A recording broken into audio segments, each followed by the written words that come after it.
শুধু মধুদার বাবার নামটা আমি ঠিক জানি না, ধারাদা, তাদেরকে আমার আন্তরিক শুভেচ্ছা। আপনারা যারা যারা এখানে এসেছেন সকলের প্রতি আমার শ্রদ্ধা ভক্তি। আপনারা সকলে ভালো আছেন তো? হ্যাঁ ভালো আছি। মলিমা আছেন? এখানে তো সবসময় পরে প্রসাদ আছে, গলার জোর এত আসতে কেন? আপনারা ভালো আছেন? হ্যাঁ ভালো আছি। এবারে জোরে পেয়েছি। যাই হোক, আমরা সৌভাগ্যবান যে পরমা পূজ্যপাদ শ্রী শ্রী আচার্যদেব আমাদের এখানে একটা বসার জায়গা করে দিয়েছেন। এখান দিয়ে দেখা যাচ্ছে আমাদের ফণী সামন্তদা তার গৃহে। তো আপনারা সকলে যাবেন, সেখানে ঠাকুর আছেন, তার আশীর্বাদে ওটা হয়েছে। এবার অবিন দাদা যে আমাদের প্রতিনিধি দলকে পাঠিয়েছেন, তারা 22 তারিখ থেকে কাজ শুরু করেছেন। তো আমি যখন এখানে আসি আকাশটা একটু মেঘলা ছিল, আমি ঠাকুরকে প্রণাম করে জানালাম ঠাকুর বৃষ্টি যেন না হয়। তো ওই শ্যামপুরে বিশাল সৎসঙ্গ মাঠে, একটা ফুটবল খেলার মাঠে, তো আকাশ খোলা। এখন তো জানেন যে কোনো সময় বৃষ্টি আসতে পারে। তো যাই হোক, তো অবিন দাদা 21 তারিখ এখানে আসার কথা ছিল, ওই জন্যই অবিন দাদা এবং আচার্যদের পারমিশন দেননি।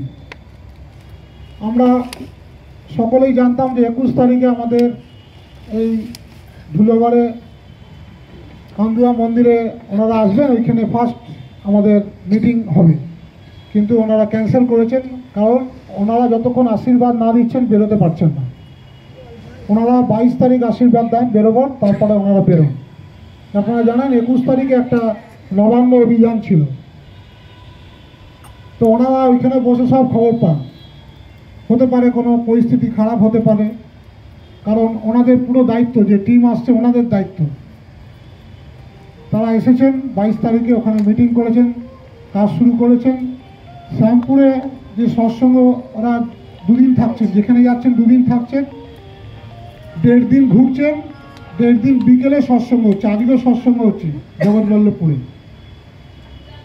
তো ওই শ্যামপুরে যেদিনকে সৎসঙ্গ ফাঁকা মাঠে বিশাল প্রচুর মানুষ, আমরা বহু মানুষের বাড়িতে গিয়ে বলে এসেছিলাম সেদিনকে আসার জন্যে। গ্রামগঞ্জ থেকে প্রচুর মানুষ অটো করে টোটো করে এসেছে দলে দলে। তো দেখা গেল সেদিনকে সৎসঙ্গ শুধু কীর্তন হয়েছে, 8:30 অবধি সৎসঙ্গ হয়েছে। এত মধুময় জগৎ। আমি সব ভিডিও করে করে আমাদের হোয়াটসঅ্যাপ গ্রুপে ছেড়েছিলাম, যারা দেখেছেন দেখতে পেরেছেন। কি তুমুল কীর্তন, কি তুমুল নাচ, মানে যত অডিয়েন্স সবাই নাচছে। তো 8:30টায় শেষ হওয়ার পরে সবাই মাঠ আস্তে আস্তে ফাঁকা হয়ে গেল, শুধু বাতাসা প্রসাদ হয়েছিল। সকলকে বাতাসা দেওয়া হলো, আর সকলে আস্তে আস্তে সবাই যারা যারা এসেছিলেন, মাঠ প্রায় ফাঁকা, অল্প স্বল্প আমরা আছি। তুমুল ঝড় শুরু হলো, তারপরে শোনা গেল বৃষ্টি নেমে গেছে। আমাদের কাছে ফোন আসছে অন্য জায়গায় বৃষ্টি নেমে গেছে, তারপরেই বৃষ্টি নেমে গেল, তুমুল বৃষ্টি ঝড়। সেই ঝড় কি, তো আমরা কোনো রকম আমি গাড়ি করে, আমি যেখানে মন্দিরে ছিলাম মন্দিরে চলে গেছি, শ্যামপুর মন্দিরে। আর যারা ডিপি টিম এসেছিলো তারা ওখানে রয়ে গেছিলো, তাদেরও গাড়ি ছিল, কিন্তু সেখানে একটা অ্যাক্সিডেন্ট হয়ে গেছিলো। আমাদের একজন গুরু ভাই বাইক থেকে পড়ে তার বৃদ্ধ বাবাকে নিয়ে এসেছিলো, তার পায়ে হাঁটুতে চোট লেগেছে, কেটে ফুটে গেছে। তারা ওদেরকে নিয়ে ওখান থেকে হসপিটালে নিয়ে গেছে, হসপিটালে নিয়ে গিয়ে তাদেরকে চিকিৎসা করেছে। আমরা দেখছি রাত্রি 11টা বেজে গেছে, আসছে না। তখন আমাদের কানে খবর আসলো, আবার আমরা গাড়ি নিয়ে বেরোলাম। তো খুঁজে খুঁজে যাও পাওয়া গেল। আস্তে আস্তে আমাদের 11টা 11:30 বেজে গেল শ্যামপুর মন্দিরে। আমরা সেদিনকে রাত্রেই বেরিয়ে যাব, চলে যাব আমরা জয়পুর।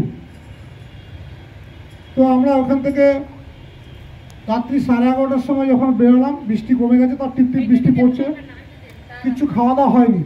ওরা ওখানে খাওয়া দাওয়া ব্যবস্থা করে রেখেছে আনন্দবাজারে। আর আমরা যে রাস্তা দিয়ে যাচ্ছি সব গাছ পড়ে গেছে, বুঝেছেন, মানে যাওয়ার রাস্তা নেই, এরকম অবস্থা। কিন্তু আমাদের যে ওই রাস্তা দিয়ে আমরা যাব, সেই গাছ তার আগেই তুলে দিয়েছে। 2 ঘন্টা পর আমরা বেরিয়েছি, রাস্তা ক্লিয়ার করে দিয়েছে। এবং আমরা দেখতে পাচ্ছি যে কি মানে মানে কি কি ঝড় হয়েছে দেখলে বোঝা যাচ্ছে। তো আমরা যদি বেরোতাম সৎসঙ্গ শেষেই, আমাদের কথা ছিল সৎসঙ্গ শেষেই আমরা বেরিয়ে যাব, কিন্তু যদি বেরোতাম তাহলে আমরা ওই কবলে পড়তাম, সেই ঝড়ঝাপটার কবলে পড়তাম, গাছ আমাদের গাড়িতে পড়তো। তারপরে আমরা ওখানে রাত প্রায় 2টোর সময় পৌঁছালাম। 2টোর সময় গিয়ে আমরা আনন্দবাজার করলাম। ওখানে আনন্দবাজার করে 2:40-এ আমরা ঘুমাতে গেলাম। তারপরে ওখানে বেরোলাম, বেরিয়ে সকালে আবার বেরোলাম। বেরিয়ে আমি একটু অসুস্থ হয়ে পড়লাম, মানে খাওয়া দাওয়া ঠিকঠাক হচ্ছিল না, জল খাওয়া ওই মতো হচ্ছে না, মানে ডেলি লাইফস্টাইল তো আমাদের চেঞ্জ হয়ে গেছে, কারণ আমরা এই কাজ করি না। তারা সবসময় তারা ঘুরছে, এক মাস মধ্যপ্রদেশ থেকে তারা এসেছে কাজ করে। তো তারা বলছেন, অর্ণবদা বলে একজন এসেছেন, দেবেন চাপদারি, সে বলছেন যে অবিন দাদা একজনের জন্য তিনি পাঠিয়েছিলেন মধ্যপ্রদেশে, একজনের জন্য অত কিলোমিটার তেল পুড়িয়ে গেছিলেন। যে ঠাকুর বলেছিলেন যে একটা মানুষের জন্য আমি সাম্রাজ্য ত্যাগ করতে পারি, সেইটা অবিন দাদা করে দেখালেন, আমাদেরকে পাঠালেন। আমরা সেই মানুষটাকে খুঁজে পাচ্ছি না। এক জায়গায় গিয়ে নেমেছি, আর রাত্রিবেলা কুকুর তাড়া করেছে। তো আমরা সঙ্গে সঙ্গে গাড়িতে উঠে অন্য রাস্তা দিয়ে যখন গেছি, দেখছি একদল লোক লাঠি নিয়ে দাঁড়িয়ে আছে, ওই গ্রামে বাচ্চা চুরি হচ্ছে বলে তারা রাত্রে পাহারা দিচ্ছে। তো আমরা বললাম যে কুকুর তো কুকুর কামড়াবার তো হাত থেকে বাঁচলাম, এবার লাঠির হাত থেকে বাঁচবো না। যাই হোক, অবস্থা সামলে সেই বাড়িটা পৌঁছালাম। আমরা পৌঁছে যখন আমরা দরজা খটখট করছি, সেই রাত্রিবেলায় সেই ভদ্রলোক বেরিয়ে এসে বলছে, এতদিন পর আসলেন। আমাদের সাদা ড্রেস দেখে উনি চিনতে পেরেছেন। উনি একটি মাত্র সৎসঙ্গী ওখানে থাকেন, তিনি বিভিন্ন জায়গায় কর্মস্থলে ঘুরে ঘুরে ঘুরে ঘুরে ওইখানে গিয়ে উপস্থিত হয়েছেন, তার কাজ। কিন্তু ওনার বিশ্বাস ছিল যে ঠাকুর বাড়ি থেকে কেউ না কেউ একদিন না একদিন আসবেন। আর উনি বলতে চাইছেন যে আমার এখানে কোনো গুরু ভাই পাচ্ছি না। সেদিনকে তাদের ওখানে থেকে তারা ওখানে খুঁজে, ডিপির এমন অ্যাপস তৈরি হয়েছে, এই অ্যাপসের মাধ্যমে বহু গুরু ভাইকে খুঁজে পাওয়া যাচ্ছে।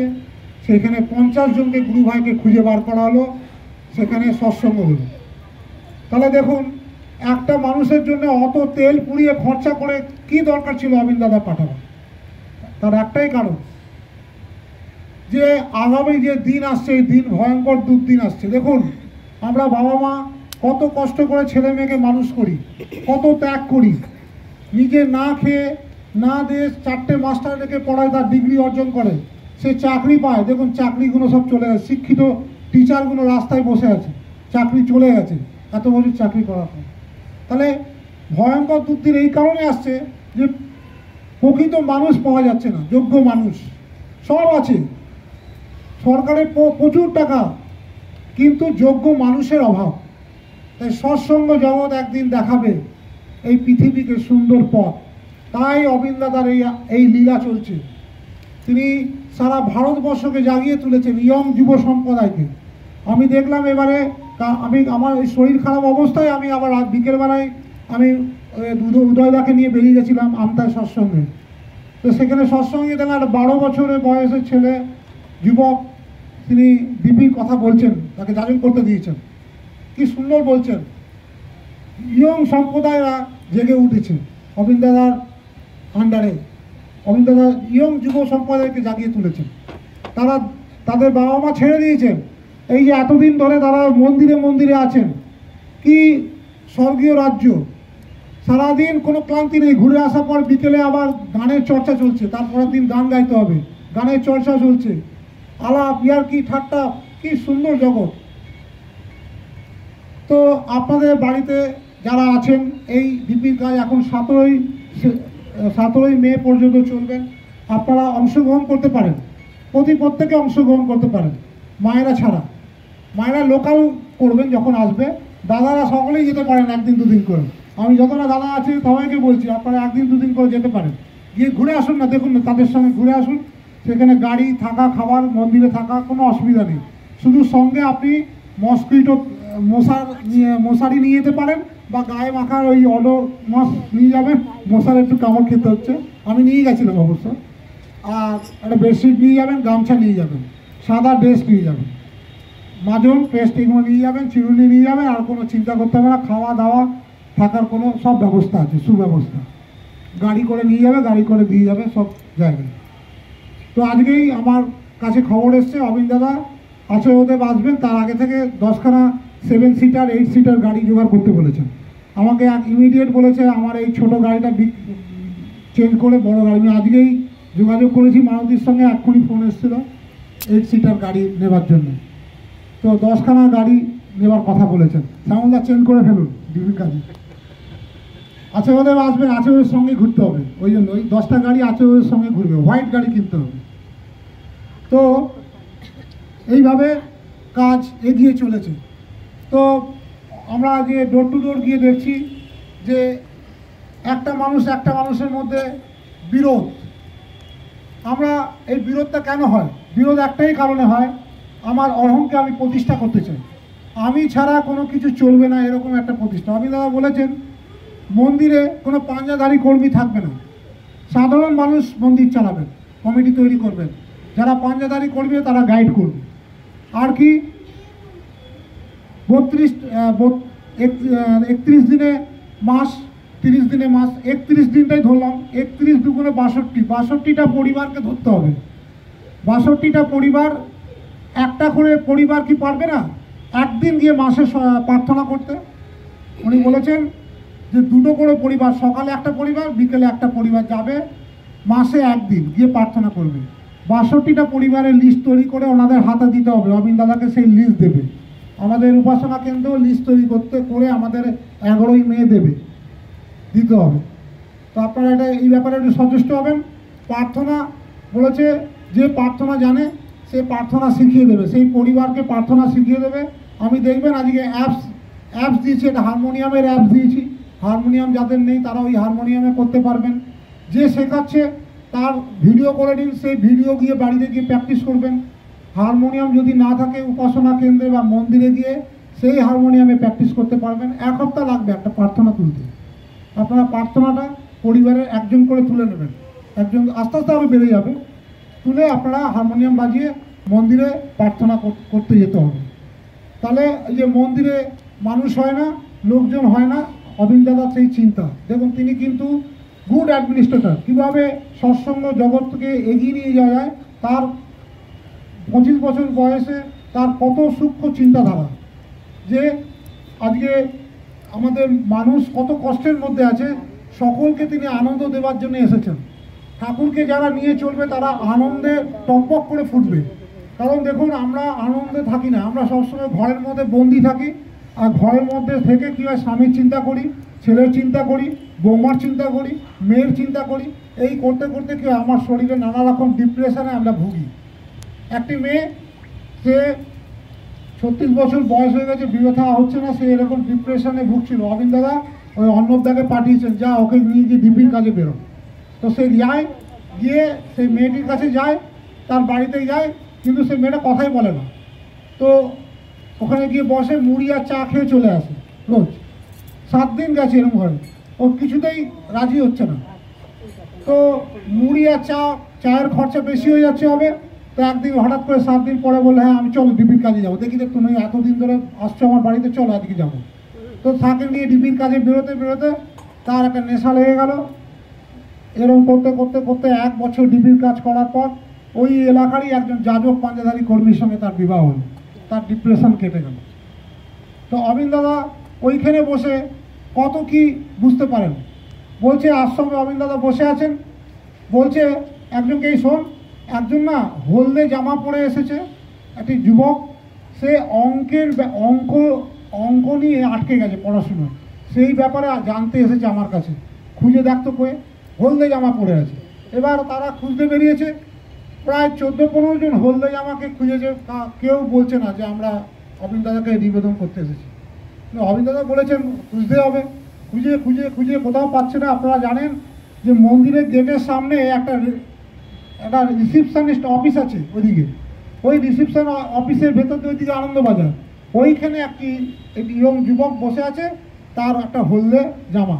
তখন তাকে গিয়ে জিজ্ঞেস করেছে, ভাই তুমি কি কোনো অঙ্কের ব্যাপারে কিছু জানতে চাও? যে হ্যাঁ হ্যাঁ আমি জানতে চাই, ওই অবিন দাদাকে তো আমি খুঁজে বেড়াচ্ছি, অবিন দাদাকে আমি খুঁজে বেড়াচ্ছি, চলো চলো। তখন তারা তাকে নিয়ে যায় অবিন দাদার কাছে।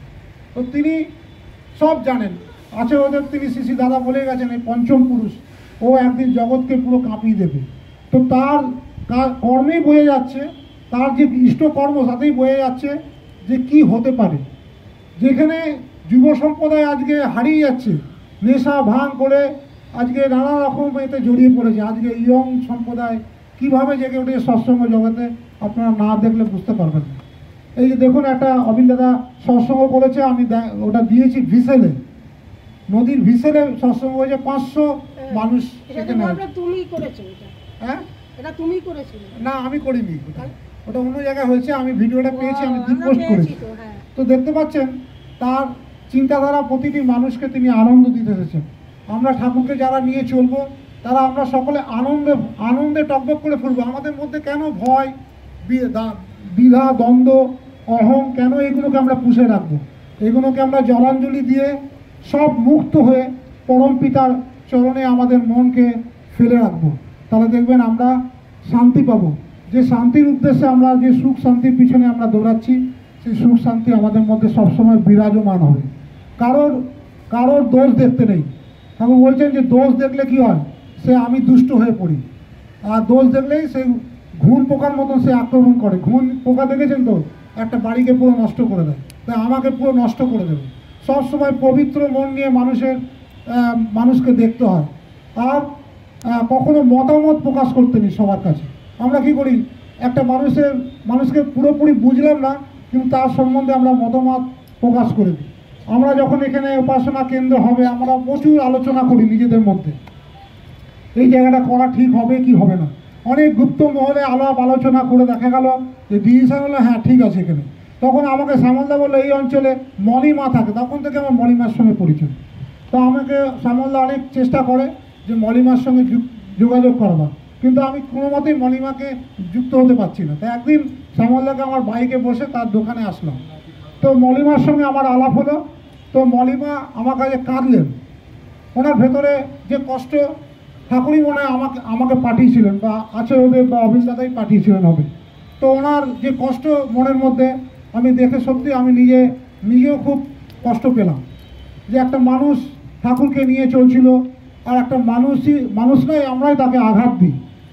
তো এখন একটা গান করে নিরুপমা, কারো পানে দৃষ্ণে আঘাত, আপনি গাড়েন এই গানটা, কারো পানে দৃষ্ণে আঘাত, সে আঘাত লাগে ঠাকুর পানে। তো আমরা সবসময় মানুষকে আঘাত দিই, আর আঘাত দিয়ে কি করি, অভিশাপ করাই। আমরা সবসময় যদি আশীর্বাদ করাই, আমার যদি খুব আকস্মিক বিপদ আপদে যদি আমি পড়ি, সেই আশীর্বাদ কিন্তু আমাকে রক্ষা করবে, অভিশাপগুলো কিন্তু আমাকে রক্ষা করবে না। আমরা সবসময় অভিশাপ কুড়িয়ে বেড়াই মানুষের কাছ থেকে, সবসময় অভিসম্পদ কুড়িয়ে বেড়াচ্ছি খারাপ কাজ করে। তাই তাকে দেখে আমার খুব কষ্ট হলো। তখন আমি বললাম যে দেখুন, আচার্যদেবের ইচ্ছা হয়েছে, তিনি এখানে করালেন, তার মানে কিছু একটা এখানে কিছু ব্যাপার আছে, এটা আমরা বুঝতে পারছি না, কিন্তু দিন যত যাবে আমরা বুঝতে পারবো একদিন, দেখবেন। আপনি ঠাকুরের কাজ করুন। তো ওনাকে খুব উৎসাহ দেন, মধুদার স্ত্রী খুব উৎসাহ দেন, উনি খুব ওনাদের সঙ্গে বেরোন, ঠাকুরের কাজ করেন। আমার খুব ভালো লাগে, এই অঞ্চলে মায়েরা এত সঙ্গবদ্ধ আমি কোনো জায়গায় দেখি না, এনাদের মধ্যে এত মিলমিশ। কারণ মিলমিশ যখনই হয়, মায়েদের মুখটা দেখলেই বোঝা যায় কত স্বাচ্ছন্দ্য, কত আনন্দে আছেন ওনারা, ঠাকুরের কাজ করে কত আনন্দে আছেন। এনাদের মধ্যে কোনো অহং নেই। খুব আমাদের এই যে দীপানিতা মা, আমাদের দুদিনের মন্দির হয়েছে, উনি গিয়ে ডেলি ঝাড়ু মারতেন ভোরবেলায়। উনি নিজেই অসুস্থ, সেই অবস্থায় ভোরবেলায় যেতেন, প্রার্থনা করতেন, পুরো উঠোন ঝাড়ু মারতেন, জল দিতেন। আমার খুব ভালো লাগতো। এরকম ভক্তিমতী মায়েরা প্রচুর আছেন, এই মায়েদেরকে দিয়েই ডিপির কাজ হবে। আচার্যদেব বলছেন, অবিন দাদা বলছেন। তো মায়েরা আপনারা দলবদ্ধভাবে যেভাবে ডিপির কাজ অংশগ্রহণ করেছেন, আমাদের এই অঞ্চলে 4300 ডিফল্টারের লিস্টের নাম এসে গেছে। আমরা লিস্ট ছাপাতে দিয়েছি, শ্যামলদা কিছু ছাপিয়ে দিয়েছে, আরও ছাপিয়ে দেবে। আমি অনেকজনকে দিয়েছি, সেইগুলো কাজ শুরু হয়ে গেছে, মলিমাকেও দিয়েছি। আপনারাও অংশগ্রহণ করবেন, দেখুন না, কাজ করে দেখুন না, এটা কত আনন্দ লাগবে। এই যে মানুষের, আমরা কিন্তু দেখুন আমরা গিয়েই বলি যে মানুষের কাছে ইষ্টবিধি চাই, ইষ্টবিধির কথা একদম মুখে আনবেন না।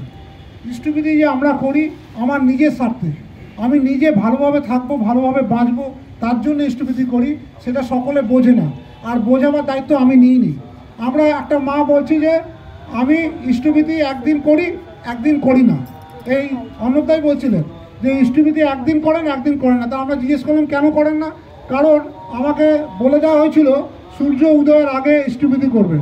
আমি যেদিনকে সূর্য উদয়ের আগে উঠি সেদিনকে ইষ্টবিধি করি, আর যেদিনকে সূর্য উদয় পরে উঠি সেদিনকে আমি ইষ্টবিধি করি না। এরকম আমরা বুঝিয়েছি, এরকমভাবে তারা চলে। তো এরকম তো কোনো জায়গায় বলা নেই যে ইষ্টবিধি সূর্যোদয়ের আগেই করতে হবে, পরে করা যাবে না। কিন্তু আছে ওদের অমিন দাদা বলছে পরেও করা যাবে। তো ইষ্টবিধি নিয়ে আমরা অনেক মানুষকে ভুল বুঝিয়ে ফেলি।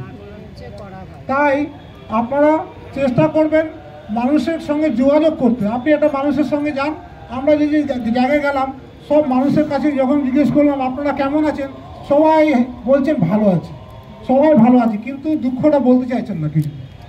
আর একটু বসার পর আরও গল্প করতে করতে দেখা গেল তাদের প্রতিটা মানুষের পেছনে কত কষ্ট।